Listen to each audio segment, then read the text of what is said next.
I can't remember the last time I missed 2 days in a row. I had a conversation with one of my friends last week about his weight loss journey, and he didn't understand that. Losing weight is very, very simple. It's literally just calories in, calories out. But people just aren't consistent with it. For example, this is my friend.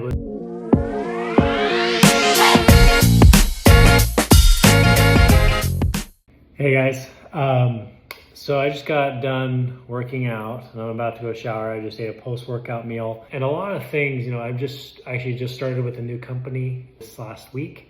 This was my first week on the job. With a new job, you guys know it's stressful, right?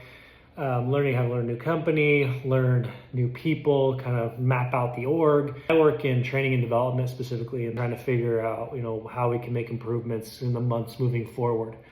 So yeah, it's been a really stressful week. I traveled all the way to Arlington, Virginia, and I was in a hotel, right? And I did post some videos of me working out in that hotel. I also posted my diet. I always try when I travel, because cortisol, when you're flying, when you're traveling, you're stressed either way. When you're traveling, your body retains water. And then also as cortisol increases, your appetite increases. The tendency to overeat. Some tricks that I recommend is always try to stick, what I always try to do is stick high protein and only eat 2 to 3 meals a day max. Sometimes, since I'm working long hours anyway and I'm super busy, usually I end up only eating 2 meals, especially if I skip breakfast. Skipping breakfast when I travel and then trying to stay full, drinking water and electrolytes. And I'm not a big soda guy, but a lot of times when I'm traveling, I will have some diet soda.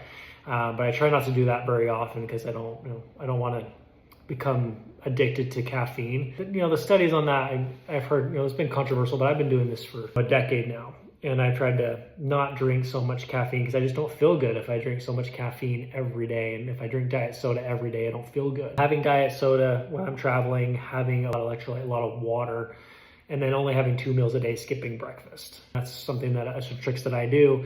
And why I do that is because I do try to work out, wake up early. But this specific week, sometimes when I'm traveling, there really isn't time. Again, depending on my schedule.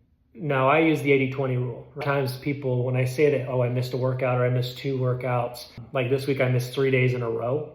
And people hear that. I hate saying that because apprehensively, I definitely know there's people listening to this that will just take it and run with it. They'll have the habits. If you're 80% locked in with your training, with your diet, that 20% usually is made up for, in my opinion. A lot of times it's the mindset, right? I hate missing workouts. I hate being off my diet because I know okay, now this is a time where I have to now balance it back out, go back to training. I need to eat lower calories because gaining weight, guys, is input versus output. I had a conversation with one of my friends last week about his weight loss journey, and he didn't understand that. Losing weight is very, very simple. It's literally just calories in, calories out. But people just aren't consistent with it. For example, this is my friend was eating 2,000 calories a day, according to his app. Again, was inaccurate to begin with because it doesn't count sauces or oils. Apps are just not inaccurate. They're good for a starting point, is kind of understanding. But if you don't understand kind of the nuances of sauces and how it was prepared, you can really skyrocket your calories. Yeah, kind of going back to what my thought was here. If I miss workouts, I cut calories, right? And I don't eat as much. So that way I don't have to worry about my intake exceeding my output. But that 80-20 rule, the mindset that you have when you do that, for me, again, I know that I'm doing the 80-20 rule because that 20%, I literally do not like it, right? I know I'm going to regret it later, or now I have to sacrifice calories, and I just don't want to do that, right? I like my treats. I like my food in the way that I have my routine structured, so I actually feel, satisfied, satiated, and don't have any cravings. Tricks that I do: cut your calories, 2 meals, skip your breakfast. If you have that 20%, you can kind of probably tell you're on track with that. I was telling my wife actually when I got back from the trip, I was like, I can't remember the last time I missed 2 days in a row as far as training, but I was just so gassed and so tired, and I tried really, really hard to find time to go, but I couldn't. I was literally waking up, those days I was waking up, my goal was to wake up at 5 and train, but the day before I had jet lag. I worked out the night prior, And I just had so much that I was learning, so much that I was intaking from the company, that I had a huge migraine, a huge headache. But, and if you can push past those, which I have done in the past, great.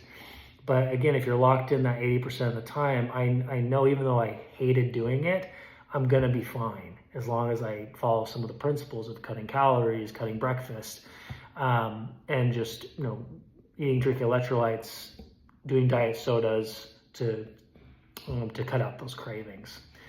Anyways, just want to jump on, share that with you guys. Hope it's been helpful. Little physique check here. I never really done that on camera, but I can hear the garage. My wife and kids are home. And we're going to have dinner here. Dinner, by the way, is going to be ground beef.